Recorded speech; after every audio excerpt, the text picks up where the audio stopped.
This is Hannibal here from thehannibaltv.com, and we are live with a guy that I've had a bunch of requests for over the years, none other than the Brooklyn Brawler, Steve Lombardi, who was with the WWE for over 30 years. How are you doing today, sir? Doing great. It's actually 32 years.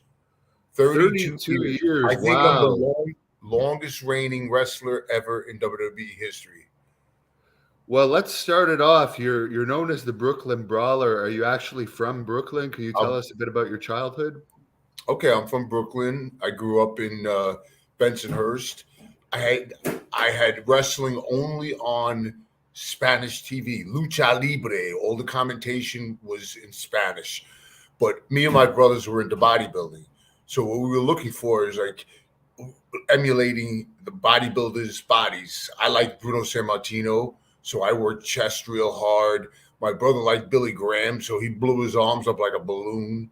You know what I mean? And then it was I just fell into it because I was in school. Then I went to college for 2 years. I was going to be a medical technologist. Some guy gives me tickets to Madison Square Garden. He says to me, "Do you want to go to the show? Here's 6 tickets." So I look at the guys that I was working with. I said, "Hey, do you want to go? We'll go check it out. We've never been there. Let's do it. This and that." So we go to Madison Square Garden.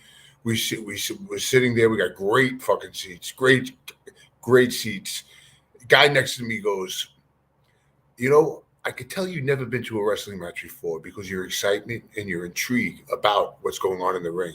I said, it's so cool. I mean, I really, really am digging it. He says, you can meet these guys personally. I said, how the hell am I going to do that? He goes, there's a bar about 4 blocks from here. He goes, it's called the Savoy. He goes, if you wait after the show and you go there about an hour later or a half hour later, you could meet. You'll go in there. All the wrestlers will be in there. So I looked at my friends and they all said, sure, let's go for it. Let's do it. So we did it. We took our time. We walked we walked all the way to this Savoy. It was only 4 short blocks. So I see it from a distance in the middle of the block. A wrestler comes out, which I'm not even going to mention his name, and he's pissing on the street in the open. So I said, this is going to be a rowdy fucking deal, man.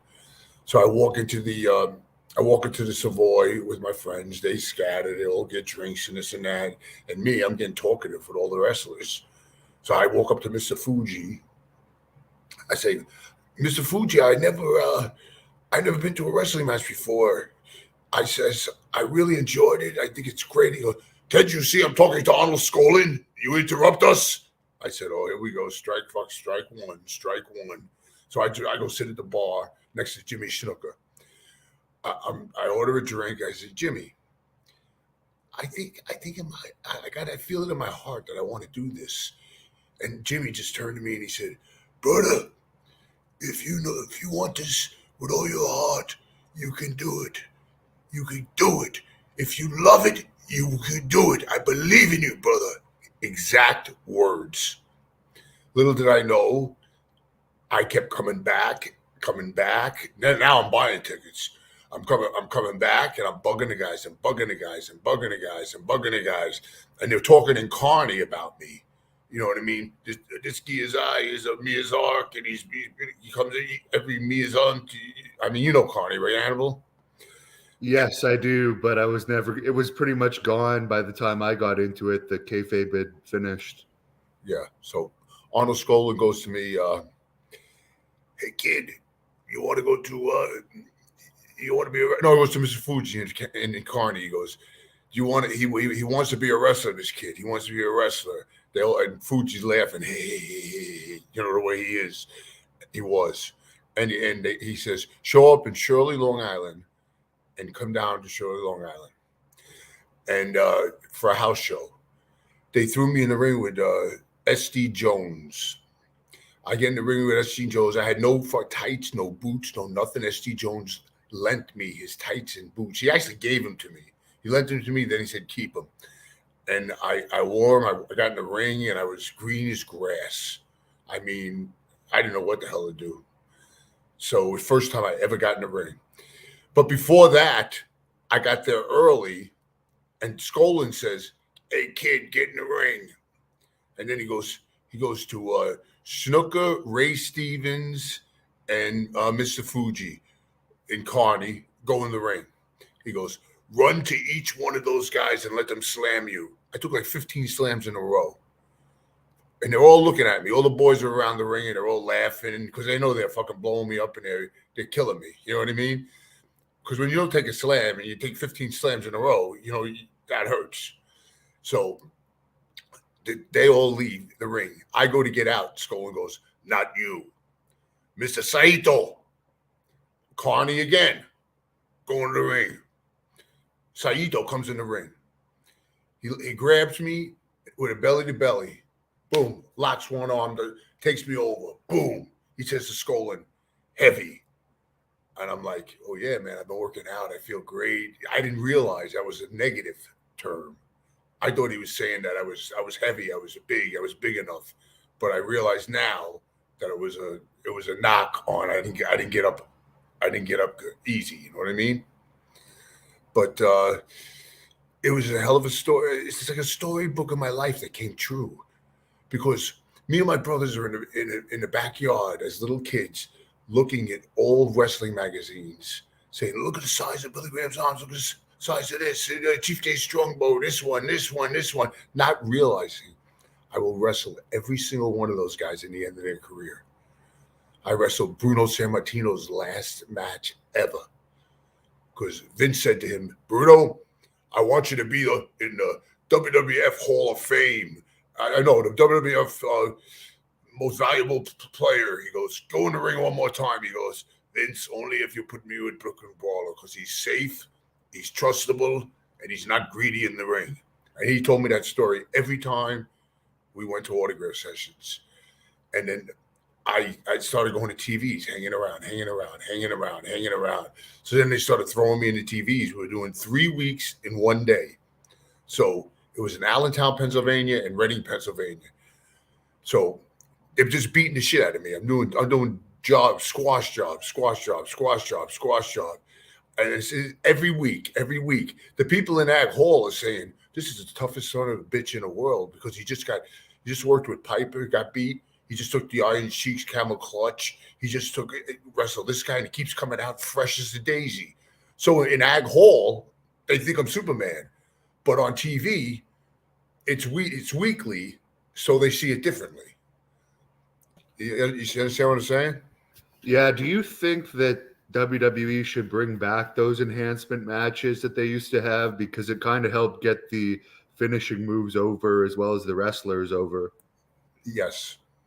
I think that the formula they used where it was top guy against enhancement guy worked better because you would have to pay to see top guy against top guy.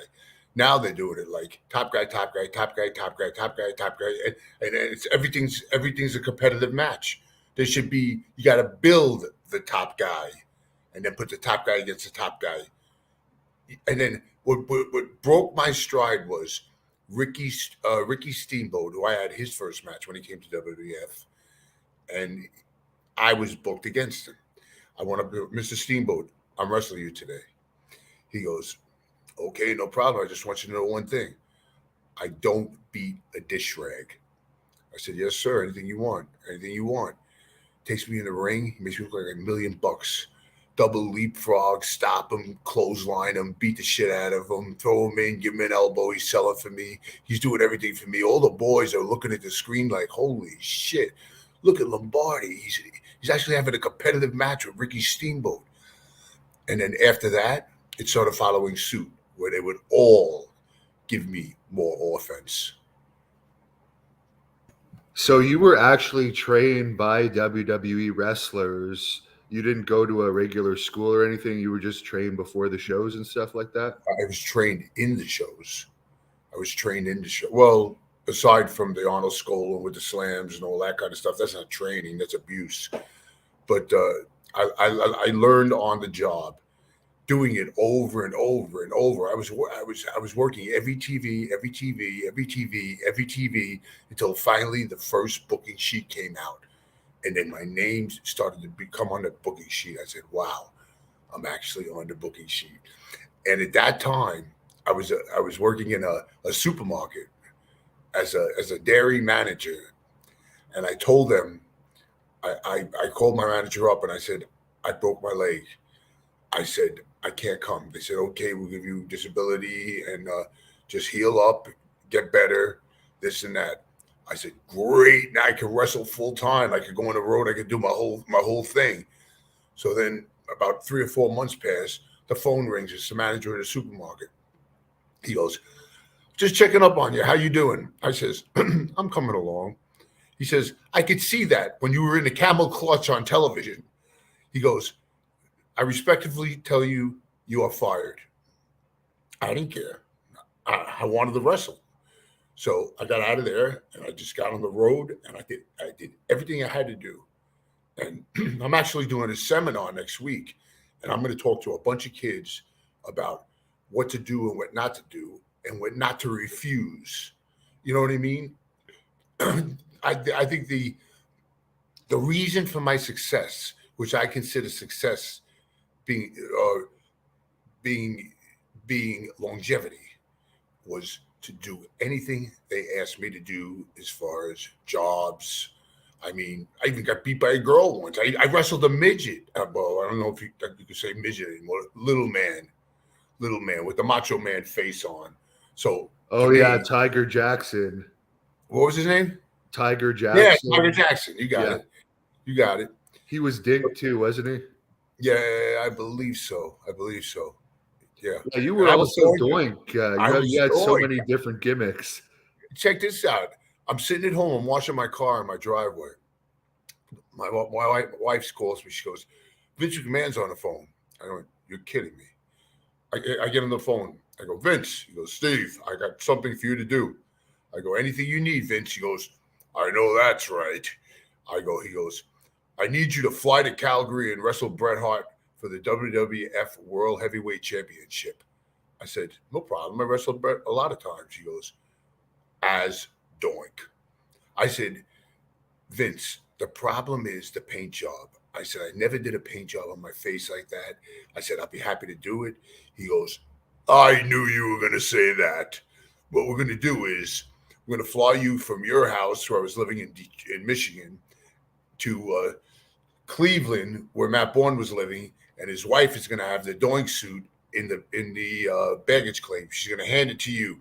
Then you're going to jump on a plane and come to Stamford. Then you're going to meet this girl. Her name was Jill. She was the makeup artist.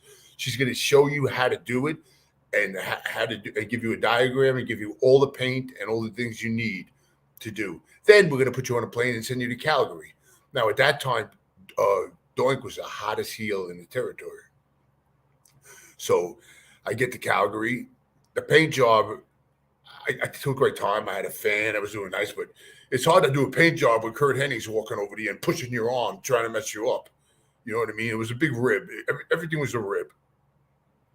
But it was so funny to go from, I'm the Brooklyn Brawler, I'm going to kick your ass, to, I mean, it's like a complete opposite.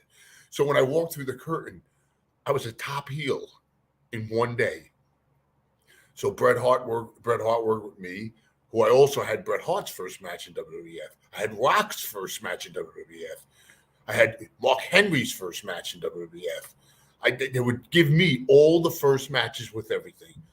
But anyway, after I was Doink, they sent me to Europe as Doink. They sent me all over the place as Doink. I was doing Doink. That's when Bam Bam had a friend, but she politicked Vince and said, make my friend Doink the Clown, you know. Lombardi's in England, you know. And I forget his friend's name. It was friend of Bam Bam's. It wasn't Ray Apollo. It was the guy before that. But they made him Doink. I felt fucking pissed off because I said I put my heart and soul in this, and I was tearing the house down with X-Pac because I worked with X-Pac every day, and I was just doing great. And I came back and I figured I had this thing clinched, you know. And then they had it replaced. And no. Then they sent me to Memphis. Then I was working in Memphis for Lawler, and then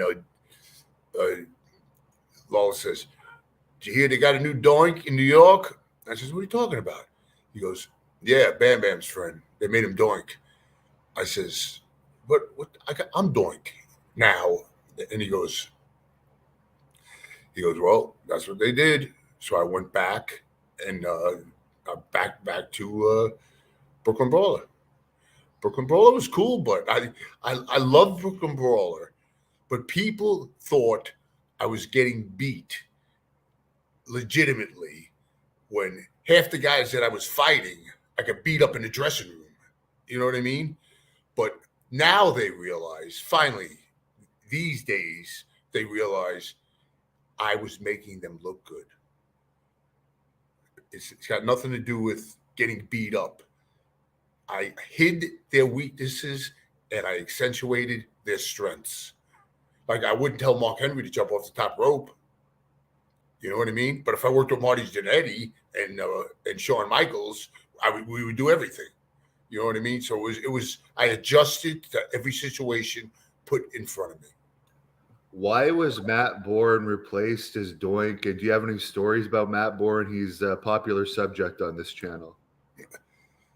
Matt Bourne I think, was the best Doink, to be honest with you. But he had a few demons. But he got suspended for some reason. I don't know the exact reason, but he was suspended. And that's how it fell on me. That's how it fell on me. And then all the gimmicks started falling on me. Then I get this thing in my head. You remember the movie The Warriors? Yeah, that's a great movie. Remember the baseball players? Yeah. Okay, so I see the baseball player gimmick. Like, wow, that's cool as shit. So later on in life, Damien Demento, he was a great artist. I said, Damien, draw me a picture of a face with a baseball, as a baseball player. And he did it. And he did it really good, too. He just drew just a head with the baseball face. I knocked on Vince's door. I said, Vince, I have an idea. And he was receptive. I put it down. He looks at it. He tilts his glasses to his nose. He goes, interesting. I'll give it some thought. I said, I just want you to know, Vince, it's never been done. And then he said, really? And after I said that, it got done. But Doink the Clown is my most signed picture. I mean, but you know what it's like to write Abe Knuckleball Schwartz 15, 20 times? It's insane. I can imagine. One question about the Ace Knuckleball Shorts. It started off as MVP and you were in the crowd because of the strike. Yeah, it seemed like there was like a 3-month buildup of that, and then they only let you do the gimmick for like a month or so. Yeah, Vince came up to me one day and he goes, I got too much of face paint in the company. I have Doink, I have you, and I have Gold Dust or wherever. He goes, and as a joke, I just said, get rid of Doink. You know, and then they faded it out, but they still used it on the side on house shows and all that. But it was a cool gimmick. I mean, people love it. I'm still signing that. I want to do a thing as Abe Knuckleball Schwartz at a convention and do pitches with them. I think it'll do well. There's a fan here that says he saw you wrestle as Knuckleball Schwartz in Boston and everyone was chanting Brawler. Was that normally happening that people recognized you? Yeah, but they usually get caught up with the story and everything. It didn't happen to that extent. I've heard a couple of brawlers out there, even as Doink. You know, you'll always hear that, the smart marks. You know, they think they know everything. But I wasn't concerned with it. I was concerned about doing the best I could do with the gimmick they give me. Yeah, they gave you a lot of gimmicks. You were also Kim Shi for Kamala. How did you like that? It was good, but it was like babysitting. What people don't realize is, you know, like we would do the Ugandan, then he would walk over to me and he would go, Kimchi, I done forgot everything I'm supposed to do. And I say, James, he's going to go for hit you with the tackle. He's going to take the bump. You go for the elbow. He moves. He goes, got it. I said, and then we go back into that. But that's the way it really was. I did that for about 6 years. Oh, really? You did it even when he was a heel then? Back? Yeah. I was the only Kimchi. There was Friday before that. That was before my time. Who played Friday? Different people? Or? No, one guy. Was it Frank Dalton? Is that possible? I think that might be the name, but I'm not sure. It was before my time. But James was a very hard guy to travel with, and he lied a lot.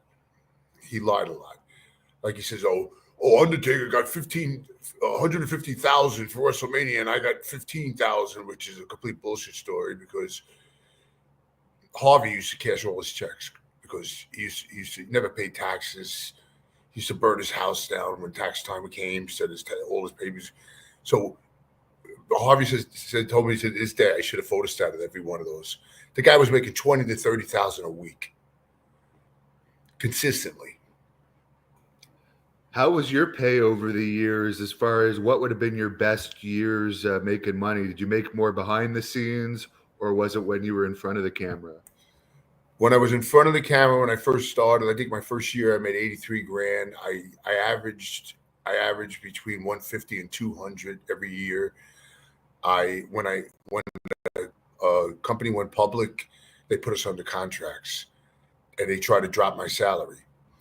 So I went up to Vince. I said, Vince, this is way too low. I go, this is like poverty. He goes, poverty? What a word to say. I said, Vince, when you think about a mortgage, house payments, this, that, I'm going to have to sell my house. He goes, well, call my assistant tomorrow and remind him of this conversation. Now I said, I'm either fucked or he's going to help me. I called his assistant. Next TV, I go to TV. John Laurinaitis calls me to the side. He says, Vince just bumped your salary way up. I said, wow, that's pretty cool. You know, he did me right. He did me right. Michael Collins wants to know, you did have title matches against HBK in 92, then one against Triple H on SmackDown in 2000. How did you like getting those random main event roles? It's very interesting. The one in Madison Square Garden against Shawn Michaels was the first day of DX.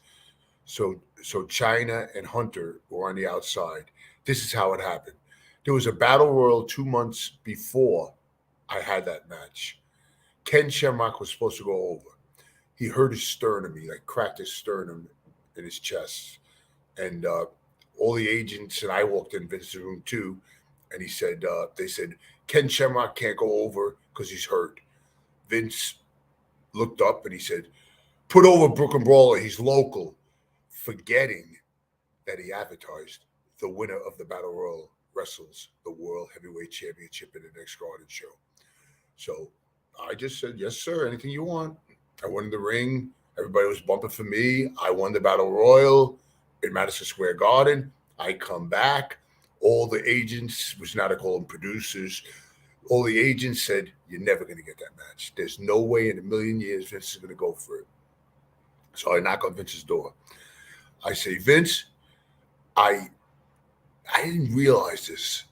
You advertised the winner of this match wrestles the World Heavyweight Championship in the next Garden show, which was Bret Hart. He looked at me and he goes, you got your match. I mean, with that intensity. So now there's a month gap in between the two Garden shows, which was the Montreal screw job. Now, Shawn Michaels is the champ now. I'm still scheduled to wrestle the World Heavyweight Championship. Now, Shawn Michaels, I love him to death, but back then, he was a wise guy. He was a different person. He was a very different person than he is today. And I was afraid that he wouldn't do it. So we're all sitting at the bar with Arnold Skoll and a bunch of wrestlers, and Skoll goes, and Shawn was in it. He goes, hey, Shawn, you know who you're working with in the Garden? He goes, who? And he goes, this guy right here. And he points to me. I said, I'm dead now. That's it. He's going to fucking curse me out and everything. And it's not. He goes, oh, my God, could you leapfrog? Could you do a super kick? Could you do this? Could you do that? He was so into it. It was freaking me out. And he gave me the match of my life. And he kicked out. If you ever find that match, he kicked out on 2.5 every time. The whole Garden was erupting. They thought they were going to drop the belt to me. And Hunter would go on the apron. I would pop Hunter. China would come in. Those days you could hit a girl. I nailed China, and then before he went over, but he gave me 80% of the match. As far as how the wrestlers treated you, I've always heard that some could be very careless with enhancement talent.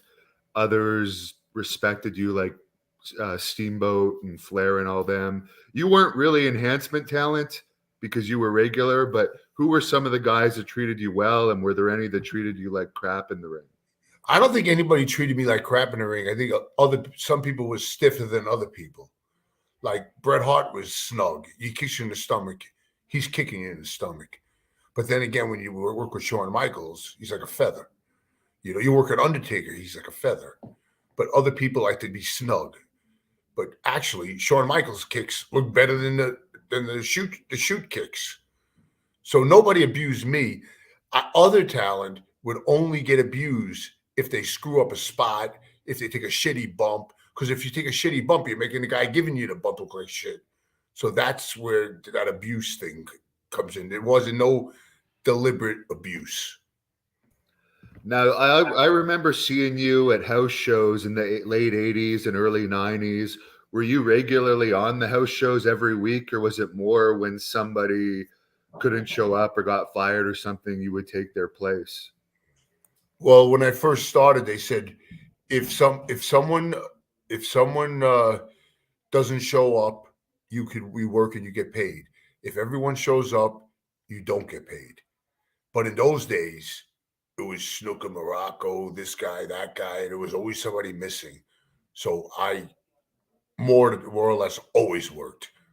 And it evolved into full time. And I worked 17 days a month for 17 years. I remember you against the Predator at the Ottawa Civic Center at a house show in particular. Who was the Predator again? I have no idea.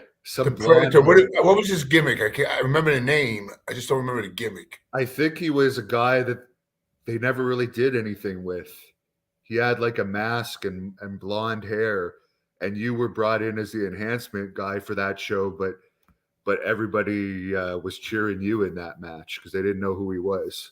Yeah, because I was on TV every week, and he's a new guy. And that happens today too. Yeah. If you throw a guy nobody ever seen in the ring, like when I wrestled Rock's first match, he's never. Did you see Young Rock? You ever do watch that show at all? I didn't see it, but let's get into that now. Your relationship with The Rock. Okay, I had The Rock's first match ever, not just in WWF, ever in front of an audience. So Rock's got a show now called Young Rock on NBC. And on it's season 2, episode 8, it's called Corpus Christi. They got Colt Cabana playing me, and they made him grow a beard. I mean, you would swear it was me. He got the gimmick down perfectly. He did a great job, and they had an act playing me, Rock, and then Colt playing me, and they tell the whole story. And Rock says, Steve Lombardi is my opponent tonight. He's doing this. He's breaking me in just the way he broke my dad in. Because Rocky Johnson, when he first came into WWF, I had his first match too. I was the first match guy, Ultimate Warrior, first match guy. If they don't kill Lombardi, we'll keep going with him. Now, you had a lot of matches against the Ultimate Warrior. How was your experience working with him? I worked with him 47 consecutive days in a row. He accidentally knocked me out twice. People didn't like him because he would come in the dressing room and he'd go, fuck, I just seen you yesterday. I'm going to shake your hand again. What do we do? Shake hands every day we see each other? But he liked me. But then the company turned on him. I was moving into running the pre-tape room, which is the interview room. They told me to produce a video knocking the Ultimate Warrior. The Ultimate Warrior left the company, bad terms, didn't speak, hated Vince, hated everybody, hated that, hated this. Then they make men's. I was the only one. I put myself on all the videos because I would sit in the chair, say the question out loud, and then I would answer my own question. But when I walked into the Hall of Fame, because they decided to put Ultimate Warrior in the Hall of Fame, I walked into his dressing room. He started crying. He said, "I was just thinking about you." He goes, "When they put out that bullshit interview," he says, "you were the only one that talked good about me." I said, "Jim, I always respected you."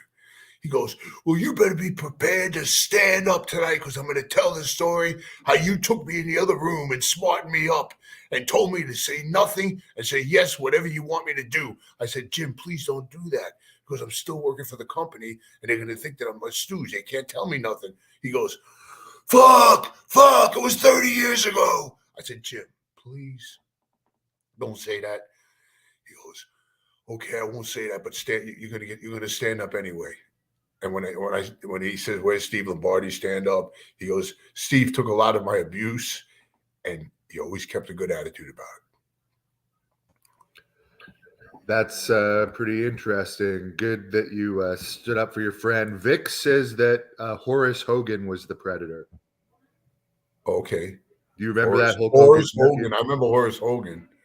Yeah. I remember that. Yeah. Apparently they tried to give him a job or something. Yeah, well, you don't get given a job. You create a job. You make your own breaks.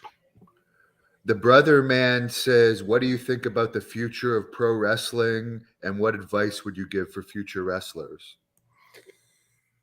Well, I'm going to do a seminar next week, and I'm not even going to rehearse. So I'm not going to think about it. I'm just going to tell my life story and what I did. All I can tell them is what I did and what gave me my success. Future wrestlers, what I would tell them is, if you're doing it for the money, forget about it. If you're doing it for the love of the business, you got a chance. And whatever they ask you to do, just do it. Don't say why. Don't say no. Don't say but. The word "but" is like a negative word. Just do it, and that's what I did. One time, I told you about Tiger, the little Tiger. Yeah, getting beat by the midget. Yeah, Vince walks into the dressing room. "I need somebody to put over Tiger." All the wrestlers put their heads straight down. I raised my hand. Why? Why would you put your head down showing Vince, "I will not do what you want to be done"? And I'm the only one that says, "I'll do it." I mean, it works in any job. It works in any job. And what the funny thing about it is, people get mad. Like if you talk to certain wrestlers and you say "jobber," they get pissed. I don't. Because when you talk about a jobber, anyone who has a job is a jobber. You're a jobber right now interviewing me. And the person who your boss is a jobbie. I mean, where did this job thing get so offensive? I don't get it. Yeah, like the people that get beat up in movies, they're not looked down upon, but in wrestling, it's different for some reason. But it's a job. That's all it is. Not anymore. Not anymore. They flew an entire crew down to my not my house, a hotel, a really ritzy hotel, and they did stories on the. They talked to me for about 2 hours on. They were calling me an architect of wrestling, that I would put the match together. And I knew it because, like when Mark Henry walked in the dressing room, I said, "This guy's the strongest man in the world." I says, "Power spots, push offs, go through the ropes. Let him push me right through the ropes. Let him press me over his head. It was like almost a contest. Like, can I do this? Can I get this guy over?" Once in a while, I would get like a bodybuilder or like an athlete, like a football player, and they would move like robots, and I just couldn't do it. It didn't look good. Didn't look good. I always heard that Ahmed Johnson was very dangerous in there. Did you ever get in the ring with him? Yeah, Ahmed Johnson, he's one who had all that oil put in his triceps and all that shit. I was in the ring with him many times. He wasn't dangerous with me. Nobody was dangerous with me. And as far as when you became the Brooklyn Brawler, they gave you a push, and you were even in WrestleMania. Bobby Heenan was managing you. How did that happen where you went from just being Steve Lombardi to the Brooklyn Brawler? How much input did you have on that character? And why didn't they continue with the push? It seemed to be short-lived. Well, I was becoming the most well-known enhancement talent on TV because I was always there every week. I was on TV more than the top guys because I was wrestling every hour on those 3-hour sessions. So one day Bobby Heenan comes up to me and he goes, kid, you learned how to wrestle now. Now we're going to teach you how to make money. I'm going to put you in my family. He goes, I need somebody to work with Terry Taylor, Red Rooster. And that's how that all became. He goes, I want you to wear jeans. I want you to be scruffy. I want you to be dirty. I want you to wear a Yankee shirt.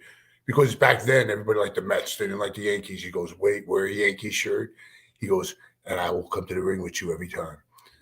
And then all of a sudden, I go from losing to winning every night. Winning. And even made the WrestleMania 5, with Bobby Heenan. And I was in a couple of WrestleManias that people don't even know as different characters. But it's funny, the way people think it is, it isn't. It isn't. I can't wait to do the seminar because the last one I did, people were freaking out. They were freaking out. Any stories about Bobby Heenan? Probably the greatest manager, in my opinion, of all time. Bobby was the wittiest, funniest, nicest guy I ever met. He was teaching me the business. He was teaching me how to get reaction, getting the most from the least.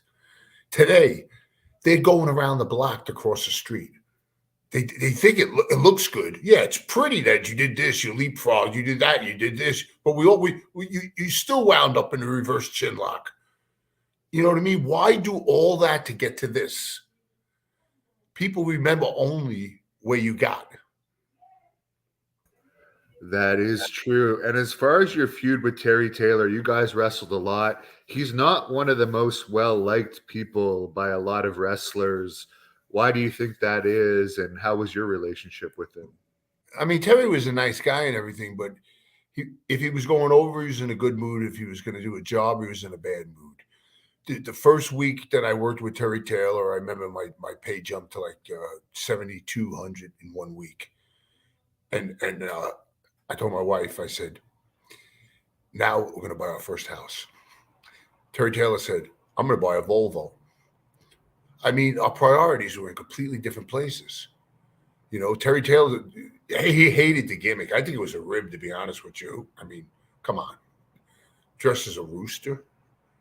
But what happened in WrestleMania 5, I already wrestled Terry for a year, and then we actually redid the angle with Bobby Heenan. Then I got another 9 months out of Terry Taylor. So we were making all that money. So after that, I was still going over. Then they would job me out. They were still jobbing me out as Brooklyn Brawler. Bobby would stop coming in with me. But still, I was a reliable guy that they could call to do anything. I remember seeing you on an independent show around here in Canada around 96 against Jimmy Snuka. Did WWE allow you to do indies on the side? And how did you like working with Snuka? And what do you think about all those accusations that he had related to that alleged murder? I think it was terrible because it was already closed, the case. And I heard that somebody wrote a book, his ex-wife or whatever, and they took the body out of the ground, and they said there was scars that did not pertain to what the story said and this and that. But in the meantime, Snuka was getting Alzheimer's. He was losing his memory. He couldn't do this, but he was under investigation for murder. But he died way before anything happened. But I think it was a complete accident. I think they had a fight. He might have slapped her or something. She fell. She hit her head on the nightstand. She died. Cops come. They cuff Jimmy Snuka. Jimmy Snuka breaks the cuffs. That's unheard of. They had the dogs there. The dog bit the cop. I mean, it's like you can't write this shit. You just can't write this shit. But Jimmy Snuka, Vince sent him away. He disappeared for a long time because the girl had family relatives that wanted revenge on Snuka and this and that and this and that. I remember her, Nancy, and he was always good to her. They didn't have a relationship that they would fight all the time. They were legitimately boyfriend and girlfriend, you know. And Jimmy was a great guy. I don't have a bad word to say about Jimmy. I traveled with him. I shared rooms with him for about 2 years. About 2 years I shared rooms with him. And he was like, he was funny. Brother, I'm a Mormon. Don't smoke no dope in front of me. Don't do this in front of me. Don't do that in front of me. Don't do this. But if you do it, keep the windows closed. Is that a contradiction or what? He said he wants to contact you. But not a bad word to say about him. Did you ever wrestle Andre the Giant? Oh, my God. I brought Andre the Giant to my mother's house. I'm in a battle royal. Andre the Giant is in the battle royal. You got no room. You know how it is in a battle royal. You're all cramped. He gives me a short throw to the ropes, gives me a big foot. He splashes me. He's on top of me. I'm already claustrophobic. I said, holy shit. And then all the wrestlers jumped on top of Andre the Giant. And so I got like 5 wrestlers on top of Andre the Giant. I'm on the bottom. Andre's got his elbows on the mat. He whispers in my ear, I got you, boss. He protected me. I would have been crushed. I would have been killed. Just with Andre, I would have been. Did he treat you well behind the scenes? Because I always heard he either liked you or he didn't like you. It's true. If he didn't like you, don't even go up to him and say hello. He liked me. He asked me to travel with him a little bit. I mean, Tim White traveled mostly with him, but I traveled with him for about 2 or 3 weeks.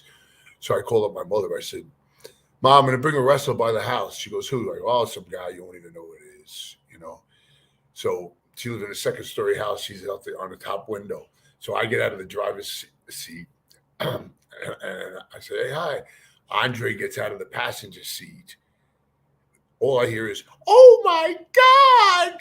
You know, the whole block freaked out because he was so over back then, you know, because he was like more over than Hulk Hogan. I don't even think Hulk was there yet. Because I was there the first day Hulk Hogan came in too, who Hulk Hogan asked Vince McMahon if Steve Lombardi could travel with me everywhere. So I traveled with Hulk for 2 years. How was Hulk? Hulk was a good guy, but he's telling me stuff like, you know, brother, go to the Cadillac dealer. Tell him you're a big-time wrestler now. Tell him to give you the biggest, baddest Cadillac there is. You know, now I'm 26, 27, whatever it is, and I'm doing it. I'm buying Cadillacs now. And he's telling me, do this, do that, do this, do that. But he didn't tell me about a little thing called taxes. So at the end of the year, I owed $50,000 to the government, which I paid off. But the advice was like way out there because he was making humongous money. I mean, don't tell Linda, his first wife, don't tell Linda I told you this, but I just made $83,000 for the quarter for my shirt. It's like insane. It was insane. Back then it was insane money. But he had me on like a $500 a day guarantee. Is it true that like he was quite a partier at one point in time during his peak? I think the whole company pretty much, there was no drug test. It was privately owned. It wasn't publicly traded like it is today. And you know, everybody did everything in moderation. And you know, I don't want to name the drugs and all that shit, but it was controllable. It was controllable. It wasn't affecting business. Very interesting, but I imagine you stayed out of that because you were also a behind-the-scenes guy and so forth. You can't do that and then produce people and do interviews and do DVDs and do international interviews and stuff I did. You know what a cold open is? No, I don't actually. Yeah, a cold open is like before the pay-per-view where they show the whole build-up to the pay-per-view and all the things that happened. This guy beat the hell out of this guy. This guy did this guy did that, and they would always come to me and say, "Get these shots." One time they asked me to get a shot with all the wrestlers together in a V, all standing like that, and I had to ask Taker, I had to ask Sean, I had to ask everybody. It took me hours to do. My audio guy fucked up, and there was no audio. So now I got to do it twice. I do it again. So every time somebody's seen a pay-per-view in the beginning, I did all those bites. And then I sent it to the office. Then they edit, they put it together, and they did the cold open. I did all the work, but they did it. Very interesting. How did you end up getting that job behind the scenes? Just at some point they offered it to you? Michael Hayes was doing it. And Michael Hayes was frustrated. He didn't want to be there. But I had such a good rapport with all the wrestlers, I could get the guys in the room. So he goes, "Oh my God, I could never get Taker in here. I could never get this guy in here." I said, just stay here and watch. And then I've been walking in with Taker. I've been walking in with this one. And then before you know it, he faded himself out and kind of put me into there. He didn't put me in there. I fell into it because he left and I was the guy getting all the guys. And then as I was in there, I was learning all the bullshit. My biggest problem was computers and all this shit. I hate computers because you have to do a lot more than just say sit down and ask them questions. You got to put it all in the computer. They got to send it to the truck. But back then you would bring tapes to the truck. Then they had these new things where you just put the what do you call those things you put inside of the computer? Those little I don't even know. You're not a computer person not either. DVDs. I don't know. No, I not know DVDs. you're talking about the little rectangle things, right? Where it stores all the information. Yeah, little drives or something. Yeah, one of those. Then it would go to that. So I just bring this one little thing to the truck, get it done. But they would email me so much work that it was insane. And then we had people in the company they're no longer there now because it got revealed that would okay it. It had to go through them. But then they would go to Vince and say, "I'm bothering the wrestlers." So now I'm not getting my job done. And I'm in the room with the guy and I say, I'm not going to say the guy's name, but I say, "Why do you always lie to Hunter?" He goes, "Because this is a stupid statement," but he said this privately in a room. He said, "When you lie, no one can prove you're lying." I says, "What if he heard you say that just right now?" He says, "I would lie." That's what he said to me. But if I said it to Hunter, he would say it's bullshit. I never said that. But if they found out later, he's a liar and he got fired. Any memories of the Undertaker? Undertaker, when Undertaker first came in, I was in transition between Brooklyn Brawler and Abe Knuckleball Schwartz. So I seen him on TV with Bruce Pritchard. He was a manager at first. But Taker was the nicest guy, the most low-key guy. And that's why you got to watch Young Rock. You got to watch the series from the first series to the second. It tells you everything. It tells you how Taker was in the back in the dressing room. It tells you how Stone Cold was in the dressing room. It shows you how Triple H was in the dressing room, and it's all realistic. It's really the way they were. They looked at when Rock first came in. I thought he was like a jock because he came from Canadian football, and then he got hurt, and he came in, and I said, "Oh, here's another one, another football player." You know, he looked good. He had a big body and this and that. And the other wrestlers, they get jealousy. They like, in other words, they don't want him to make it. So in our episode, which we did, we did the spots, made him look good. Boom, boom, boom, boom. Got heat on him. Got a reverse headlock. He goes, and he actually they exposed the business. He says to me, "What do we do now?" I say, "You sit here and you convince them and make them give a fuck. So I start cranking his fucking head, cranking his head, cranking his head, cranking his head. He puts his hand up. He starts putting it up. Now all of a sudden, first of all, when he walk out, they were yelling, "Who the hell are you? Go back to Florida. We don't know you. Get out of here." He hated that. So they're coming up now. He's putting his arm up. They're coming up. They're clapping. They're clapping. They're clapping.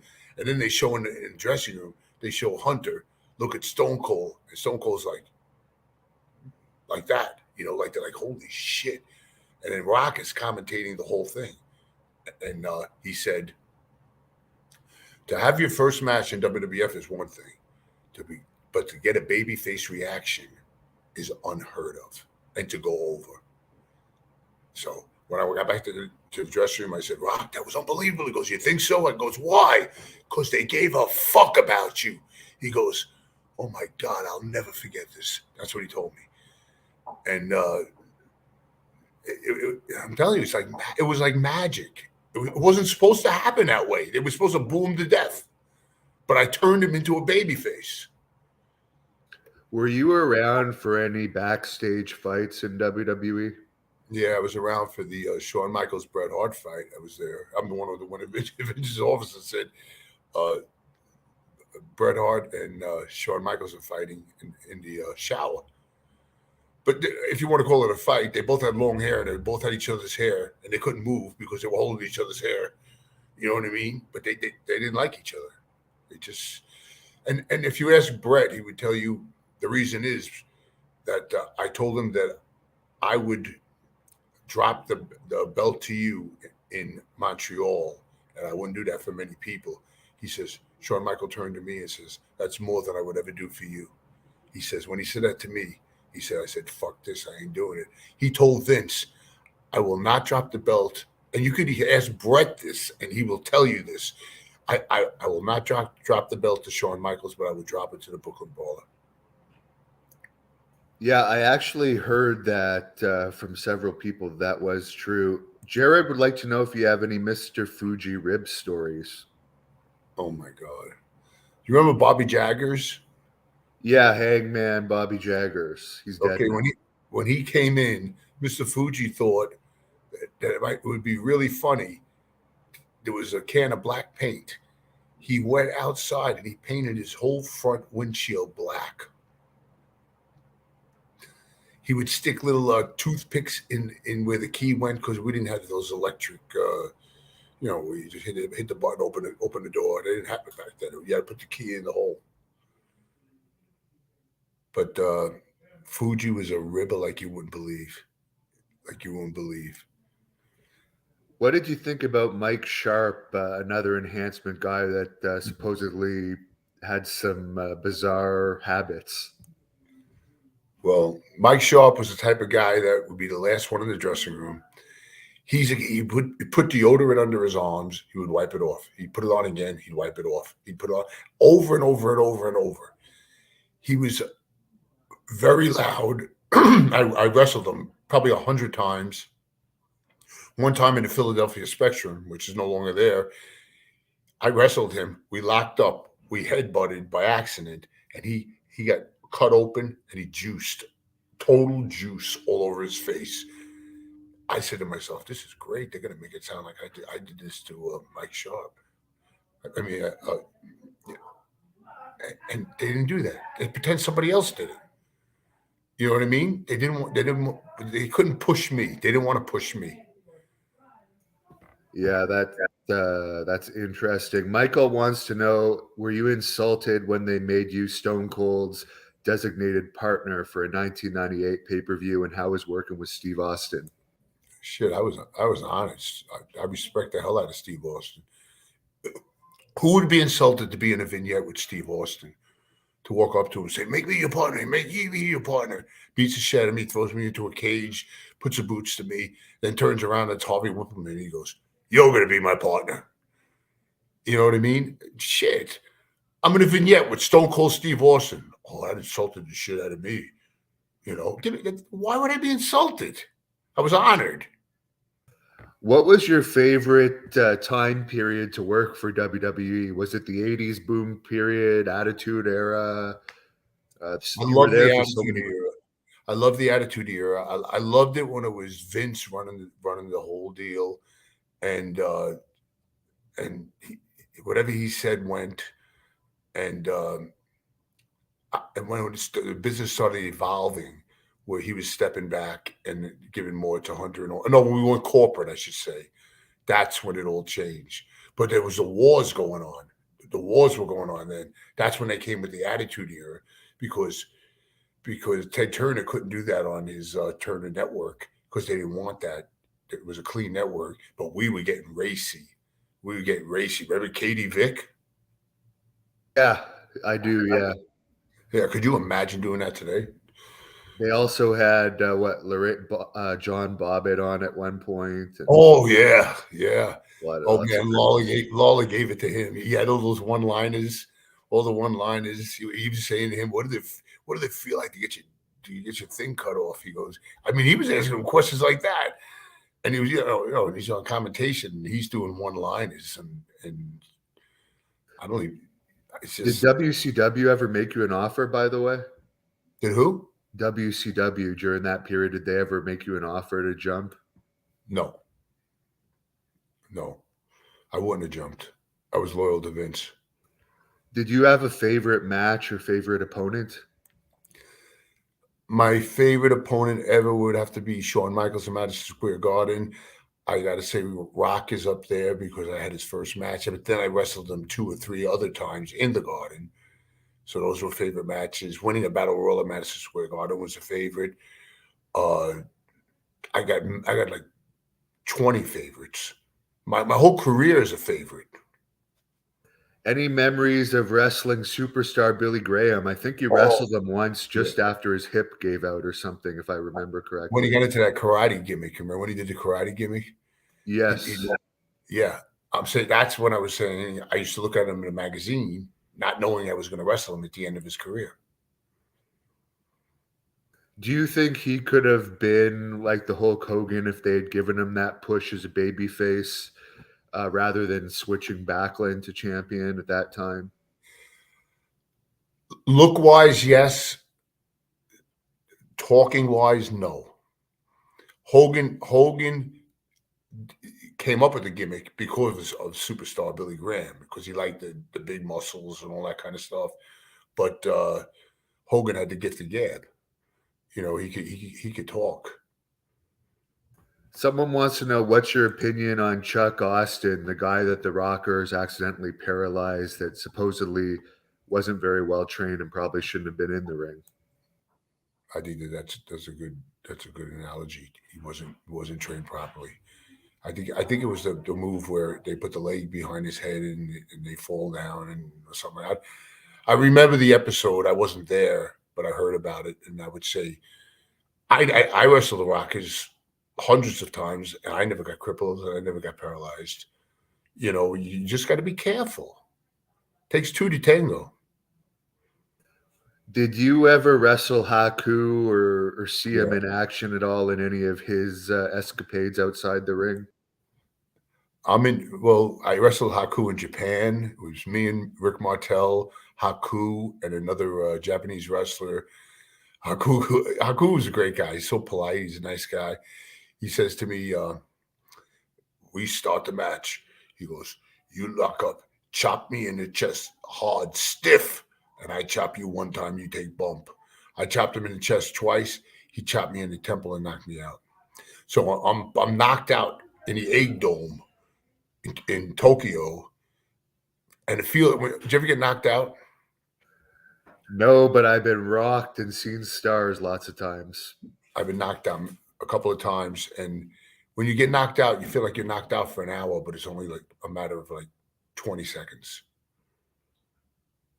There's a lot of fans. Yeah, actually I have been briefly knocked out I was knocked out in rugby and like I was woken up when I hit the ground and I felt like I was waking up from a sleep.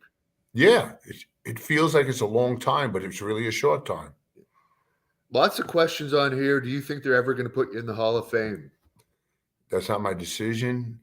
It won't break my heart if they don't. I'd be humbled if they do. And could you talk a bit about your relationship with Harvey Whippleman, who you've been close friends with? And I recently interviewed him, and he was saying that you and him were like best buddies in the business. We're still best buddies, and I traveled with him for over 20 years, and we got so many stories. It's insane. I mean, they would have me and Harvey, travel with different people. One time, the one giant El Gigante, I think his name was. Yeah, Giant Gonzalez. Giant Gonzalez. It was so funny. One time, me and Harvey, we get a van. We take the middle seat out. We'd get a cooler of beer in the back. We'd sit in the back and we'd drink beer while the giant we'd feed coffee to. We just keep stop and get him coffee, and he was driving like 80 miles an hour. And now there's a cop car behind us with the lights on. We say, "Giant, cop behind us." He goes, "I know, stop." And he kept going. And then there was 2 cop cars. And I said, pull over. So then I opened the side window in the back and I said, don't be alarmed. He's a giant. They said, is he violent? We said, no. He said, boss, be calm. Don't calm. I don't understand. I do nothing wrong. He gets out of the car. The guy was tall. I think he was taller than Andre. They wanted to look in his eyes. He had to get down on his knees. So me and Harvey are saying, what if Vince passes by in his limo right now and sees the giant on his knees with the cops looking in his ears with me and Bruno in the back? I mean, what would his impression be of that visual? How did you get along with Vince overall? I imagine he liked you. He kept me around for 32 years. He always used to say, if I told Lombardi to go up on the top of that building and bring down a flag, he would bring me down 2. He would say stuff like that. He would always put me over, like in statements like that. You know why he was put over, Hannibal? What are you hanging around with this guy for? This man is reliable. This man is consistent. This man does what he said he's going to do. Last night, we had something set up for you, and last minute, you try to change it around on us. That's not how it works, Daddy. You're lucky that the captain and the Brawler... do-rags went out of style 20 years ago, right? Really? So did crackhead hoodies, Hannibal. I'll see you later. What?